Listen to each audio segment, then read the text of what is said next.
આશા રાખું છું કે આપ સૌ એકદમ મજામાં હશો. હું છું આપની હોસ્ટ અને દોસ્ત કૃતિ.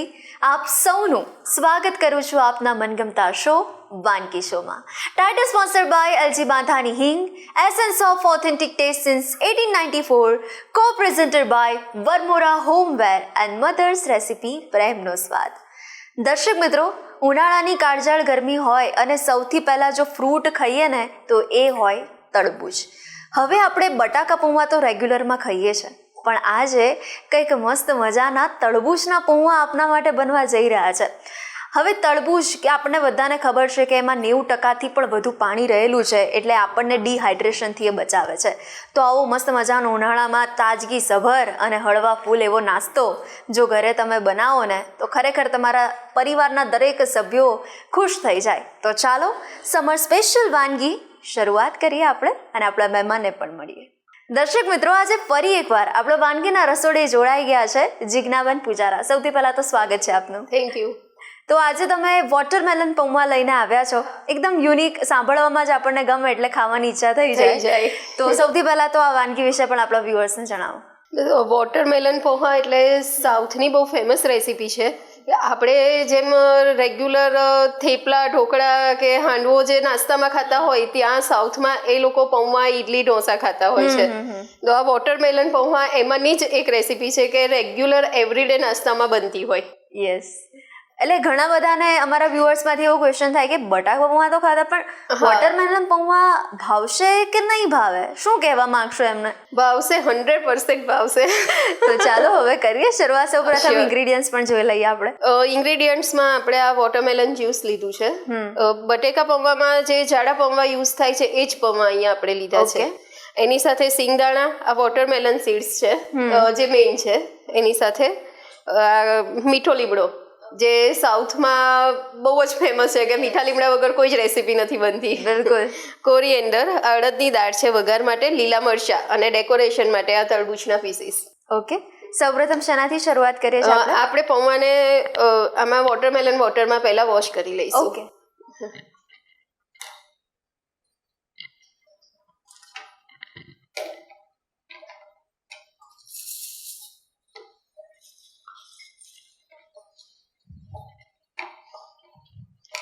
આ રીતે વોશ કરીને આપણે 1-8 મિનિટ જેટલું એને હલાવી લઈએ. ઓકે. એટલે થોડું ઘણું વોટરમેલન વોટર પૌવા એબ્ઝોર્બ કરી લે અને પૌવામાંથી વોટરમેલનનો આપણને ટેસ્ટ આવે. ઓકે. તો જિજ્ઞાબેન, વોટરમેલન પૌવા સિવાય પણ તમે વોટરમેલનમાંથી કઈ કઈ વાનગી બનાવતા હો? Watermelon juice, watermelon cooler, watermelon chaat. અરે વાહ. કે સિઝનમાં તો પછી આપણે એમાંથી ઘણી બધી રેસીપી બનાવી શકીએ અને એક બનાવીએ એટલે પછી બીજા આઈડિયા આપણને મળતા જાય. બિલકુલ. જો આપણા પૌવા સરસ પલળી ગયા છે, હવે આપણે એને થોડા ડ્રેઇન કરી લઈએ આમાં.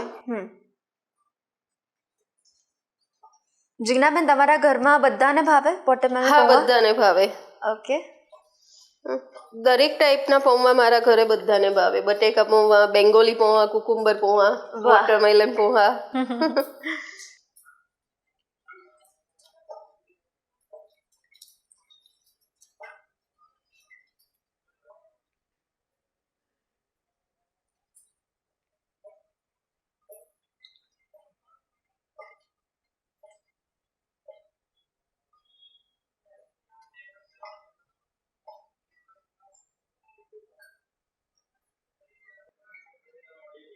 અને તરબૂચના પૌવાથી આપણી રોગ પ્રતિકારક શક્તિમાં પણ વધારો થાય. હા, રોગ પ્રતિકારક શક્તિ બી વધે અને ઉનાળામાં આપણને જમ્યા પછી તે માર્ક કર્યું હશે કે પાણી પીવાની બહુ જ ઈચ્છા થાય છે, તરસ બહુ જ લાગે.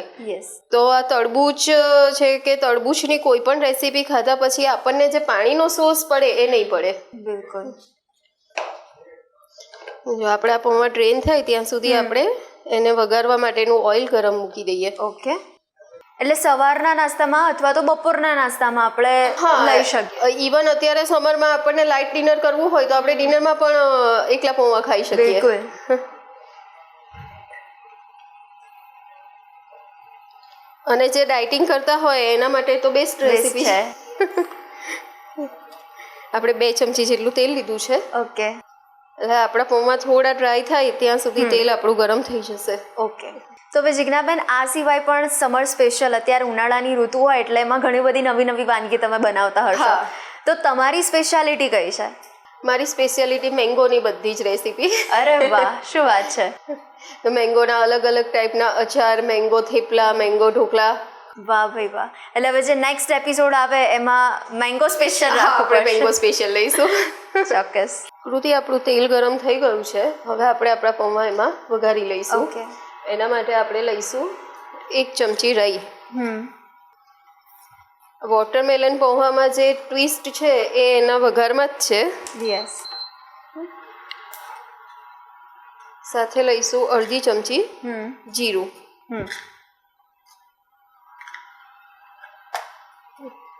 આપણે એમાં 1 ચમચી અડદની દાળ એડ કરી છે વઘારમાં. હવે આપણે આ 1.5 થી 2 ચમચી જેટલા વોટરમેલન સીડ્સ એડ કરીશું. આપણે વોટરમેલન સીડ્સ એડ કર્યા એની સાથે આપણે આ 2 ચમચી સિંગદાણા બી એડ કરીશું. અને સાથે આ મીઠો લીમડો, 1 ચમચી લીલા મરચાં.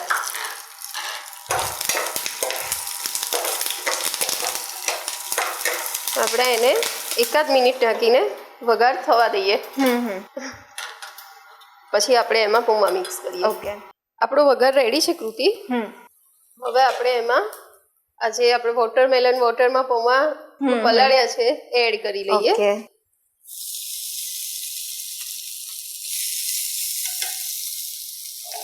અને સાથે સ્વાદ મુજબ મીઠું.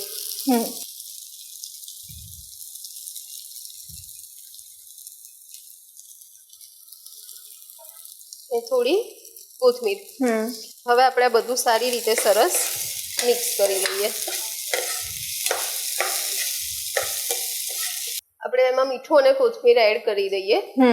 આપણે આ પૌવામાં તીખાશ માટે ખાલી લીલા મરચાંનો જ યુઝ કરીએ છીએ. બાકી સૂકા મસાલા જે હળદર, લાલ મરચું છે એ કોઈ જ મસાલાનો યુઝ નથી કરતા. આપણા પૌવા સરસ મિક્સ થઈ ગયા છે અને બની પણ ગયા છે. યસ. હવે આપણે ગેસની ફ્લેમ ઓફ કરી દઈએ. ઓકે. અને પૌવાને સર્વિંગ પ્લેટમાં લઈ લઈએ. ઓકે.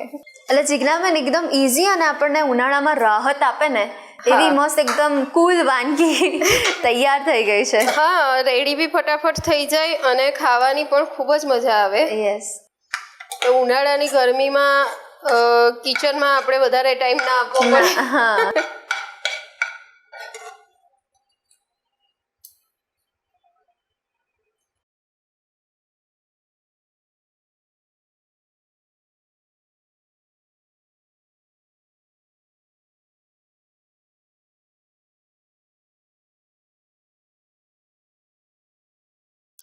કૃતિ, આપણા પૌવા તો રેડી છે.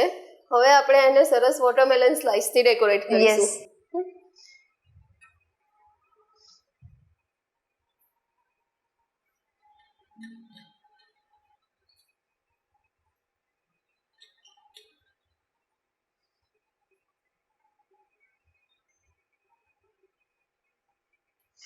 અને સાથે ઉપરથી થોડી કોથમીર એડ કરી લઈએ. આપણા ડિલિશિયસ વોટરમેલન પૌવા રેડી છે. વાહ, thank you so much Jignaben આ રેસીપી આપણા વ્યુઅર્સ સુધી પહોંચાડવા માટે. Thank you. દર્શક મિત્રો, હવે ગરમીને કહો બાય અને આપણા તરબૂચ પૌવાને કહો હાય. અચૂકપણે તમે પણ ટ્રાય કરજો ઘરે. તરબૂચના પૌવા આ નામ સાંભળીને તમને નવી લાગી હશે, પણ એનો સ્વાદ માણીને તમને મજા આવશે. દર્શક મિત્રો, બીજી પણ આવી જ મસ્ત મજાની કંઈક યુનિક વાનગી આપના માટે લઈને આવ્યા છે મહેમાન. વાનગીનું નામ જાણવા માટે તમારે થોડીક રાહ જોવી પડશે. મળીએ છે નાનકડા બ્રેક બાદ. તરબૂચ પૌવા બનાવવાની સામગ્રી: તરબૂચ જ્યુસ પાણી, પૌવા, તેલ, રાઈ, જીરું, મીઠો લીમડો, ગ્રીન ચીલી, અડદની દાળ, મીઠું, કોથમીર.